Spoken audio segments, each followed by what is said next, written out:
आइए अब हम जो हमारे खास मेहमान आए हैं समय निकालकर उनके विचार जानना चाहेंगे।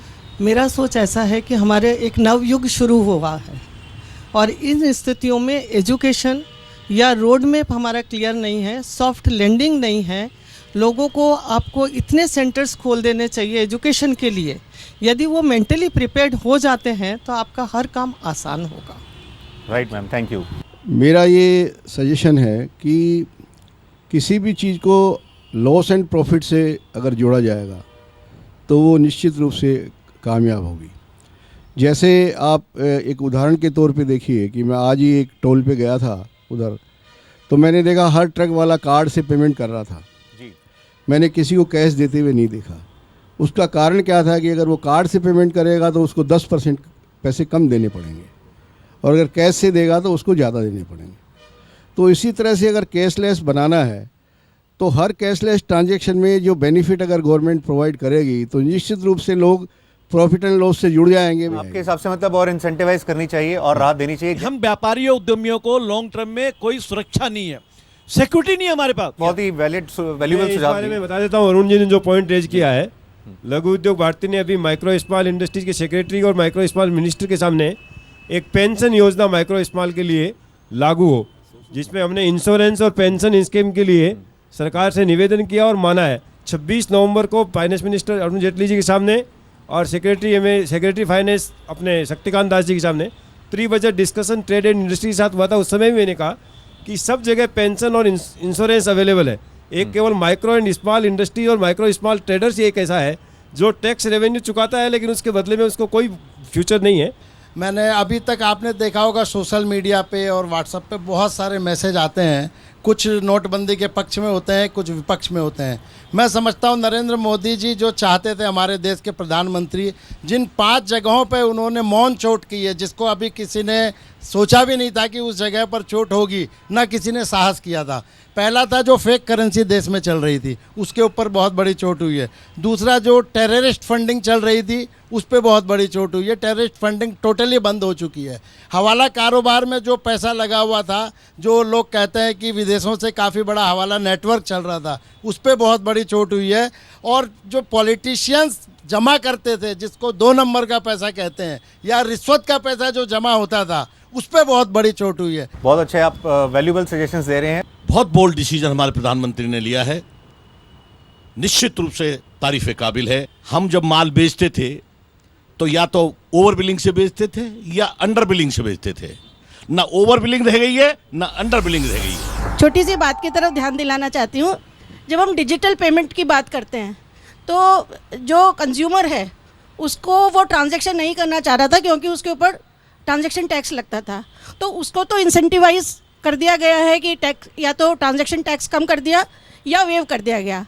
लेकिन मैं कॉमन बात ये बता रही हूँ कि हम लोग तो तैयार है पेमेंट करने के लिए थ्रू मोबाइल वॉलेट्स और यूपीआई जो भी चीज़ हैं, या तो बड़ी कंपनीज तो एक्सेप्ट कर लेती है। लेकिन जब मैं मार्केट में जाती हूँ तो मेरा एक्सपीरियंस ये है कि मार्केट में जो ट्रेडर्स हैं उनमें से कोई भी वॉलेट के थ्रू पेमेंट लेने के लिए तैयार नहीं है। गवर्नमेंट के लिए सजेशन ये है, डिजिटलाइजेशन को इवन रूरल एरियाज़ में इमीडिएट इफेक्ट से सपोर्ट मिलना चाहिए रूरल पीपल को। सिर्फ बातें हैं, एक्चुअल में क्या हो रहा है we don't know, it is they are not prepared. जो इन्होंने कदम बढ़ाया है डिमॉन्स्ट्रेशन या अपना जीएसटी के लिए, उसका तहे दिल से स्वागत करती हूँ। क्योंकि मेरा ये मानना है कि प्रकृति ही, जो हमारा चेंज ही प्रकृति का एक पहला रूल है। तो जो काम करेगा गलतियाँ उसी से होंगी, जो काम ही नहीं करेगा गलती क्या करेगा। बजट में इनकम टैक्स एबॉलिश होना चाहिए, ये देश की डिमांड है। हम अनावश्यक रूप से टैक्स ट्रेवल पैदा कर रहे हैं, उसकी जगह उसके स्थान पर बैंकिंग ट्रांजैक्शन टैक्स। आज पूरे देश को चलाने का जिम्मा केवल 3-3.5% व्यक्तियों का नहीं है, इसमें 100% की भागीदारी हो, इसके लिए बैंकिंग ट्रांजैक्शन टैक्स तुरंत सरकार को लाना चाहिए। सही, आप टूरिज्म में हैं, ये कुछ कैंसिलेशंस भी हुई हैं जिस वजह से ये demonetisation. No, I don't think any cancellations have taken place. Rather, it is improving better because tourism is going to be boom. Number one, number two. But yes, the issue is that the orthodox people anyway not travel. So a more younger generation is more east heavy, and they really welcome this. प्रधानमंत्री जी ने जो ये नोटबंदी का किया, इस बहुत साहसिक कदम है, हम उसका स्वागत करते हैं। इसमें मैं 2 सुझाव ये देना चाहूँगा कि जो स्वैप मशीनें हैं जी, उसमें सबसे बड़ी परेशानी ये है कि जिन व्यापारियों के 2% 3% टोटल प्रॉफिट के ऊपर वो काम कर रहे हैं, बैंक वाले 1.5% 2% तो उसके अंदर कमीशन काट लेते हैं, तो वो उनका मार्जिन ही आधा हो गया, या जो 2% पे काम कर रहा है उसके 2% काट लिए, तो एक तो उसको नुकसान हो गया। दूसरा, इनकम टैक्स डिपार्टमेंट ने जिन दुकानदारों को, जिस व्यापार को अपने उसमें लिया ही नहीं है, क्षेत्र में ही नहीं लिया है, उनको एग्जम्प्ट कर रखा है कि इनके ऊपर कोई इनकम टैक्स की लाइबिलिटी नहीं है। आज सबसे ज़्यादा नुकसान अगर ग्राउंड लेवल पे देखा जाए तो उन लोगों को हुआ है जो आज 50 साल से इस अघोषित कर्फ्यू के अंदर नुकसान उठा रहे हैं, तो अपन को वाहवाही लेने की जगह उनके बारे में भी सोचना चाहिए। और अब वक्त है कि हम अपने जो स्पीकर्स हैं उनसे फाइनल कमेंट्स लें। अग्रवाल साहब, पहले आप ही बता सकें, जीएसटी पर आपने सुना कई व्यूज़ आए हैं और जिस तरह से सबने अपने विचार शेयर किए, आप कैसे इसको रखना चाहेंगे?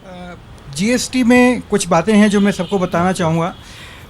सबसे बड़ी बात है, जीएसटी आएगा तो ट्रांसपेरेंसी आ जाएगी। जैसे डीमोनेटाइजेशन के बाद ट्रांसपेरेंसी आई है, और डीमोनेटाइजेशन और जीएसटी दोनों मिल के देश में व्यापारिक ट्रांसपेरेंसी की तरफ बढ़ेंगे, तो एक ट्रांसपेरेंसी बहुत ज़्यादा आ जाएगी।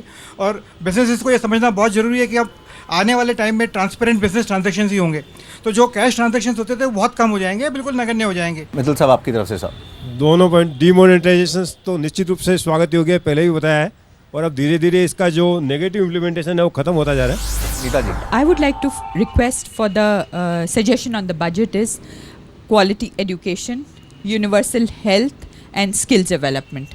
इन तीनों पर बहुत ज़्यादा फोकस करना पड़ेगा हमारे फोर्थकमिंग बजट में, तो लॉन्ग रन में बहुत ज़्यादा इसका बेनिफिट होएगा। एंड स्पेशली मैं विमेन की तरफ से बोलना चाहूँगी कि वो कॉम्प्रोमाइज़ करती है 50% ऑफ द पॉपुलेशन, उनको उस तरीके का एक बेस देना पड़ेगा जिसमें कि वो पूरी भागीदारी के साथ देश की उन्नति में अपना सहयोग दे सके। Thank you ma'am. सब फाइनल वर्ड आपकी तरफ। जीएसटी के ऊपर तो ये कहना चाहूँगा कि इसमें प्रोविजंस में भूल होने पर दंड के प्रावधान। मेरा सरकार से निवेदन होगा राजस्थान चैम्बर ऑफ कॉमर्स की तरफ से कि उनके दंड के प्रावधानों को कम से कम जब तक जीएसटी पूरी तरह से समझ में लोगों के नहीं आती है, तो उनको 2 साल तक ये दंड के प्रावधान, जिसमें जेल भी है, मेरे ख्याल से इसको मुलतवी रखना चाहिए। आप सभी का बहुत बहुत शुक्रिया। जैन साहब, अनीता जी, मित्तल साहब, आपका भी, अग्रवाल साहब, थैंक यू, आप सभी का धन्यवाद। और आप सबका भी शुक्रिया कार्यक्रम में पार्टिसिपेट करने के लिए। तो ये थी बजट एक्सप्रेस। हमने ये जयपुर में जो विश लिस्ट है इंडस्ट्री की वो आपके समक्ष रखी। देश के प्रमुख इंडस्ट्रियल क्लस्टर्स का रुख किया है, ज़मीनी हकीकत को, मूड को समझने की कोशिश की है। देखते हैं वित्त मंत्री अरुण जेटली अपने पिटारे से स्मॉल बिजनेसेस को किस तरह से राहत देते हैं, इंसेंटिवाइज करते हैं। तो जयपुर में हमने इंडस्ट्री की विश लिस्ट को चेक किया, एग्जैक्टली बजट से वो क्या चाहते हैं और ज़मीनी हकीकत का जायज़ा लिया। अब हमारे साथ एक खास मेहमान मौजूद हैं। हमारे साथ नरेंद्र दीक्षित साहब हैं, senior president branch banking head north and east for yes bank.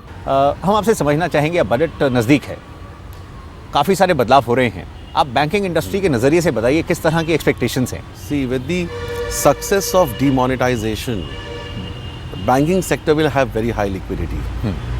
And I think this budget will prompt the behavioral shift towards digital payments. I think that will happen. Yeah. Second is to boost the card payments, I think the government and RBI should consider appropriate incentive to have a wider spread of the POS terminals. I think that will be very, very important. Great. Also, seamless execution of your GST and bankruptcy code is the key. And government's drive of demonetization, I think, is a very logical precursor to it. Great. It's important to improve the tax incentive. Yeah. I think, for instance, ATC limit can be increased to 3 lakhs from 1.5 lakh what it is currently today. Because this will help deepen the mutual fund industry and capital market. तो नरेंद्र जी, हम आपसे समझना चाहेंगे, जिस तरह से अब ये दौर बदल रहा है, एसएमईज के समक्ष इस समय डे टू डे ऑपरेशंस में चैलेंजेस भी हैं जी, वो अपने आप को इसके साथ अडॉप्ट भी करना चाह रहे हैं, तो आप आगे की थोड़ी सी अगर राह दिखा सकें। सौरभ, अगर आप सही मायने में इसको देखेंगे तो आज की तारीख में चॉइस नहीं है। SME sector has to go on to the digital platform totally जी, क्योंकि पूरा देश बदल रहा है। तो दीक्षित साहब, हम आपका शुक्रिया करना चाहेंगे पार्टिसिपेट करने के लिए और एसएमईज को सजेशंस देने के लिए और गवर्नमेंट के रिकमेंडेशंस के लिए। Thank you very much. So much Saurabh, thank you very much. Thank you sir.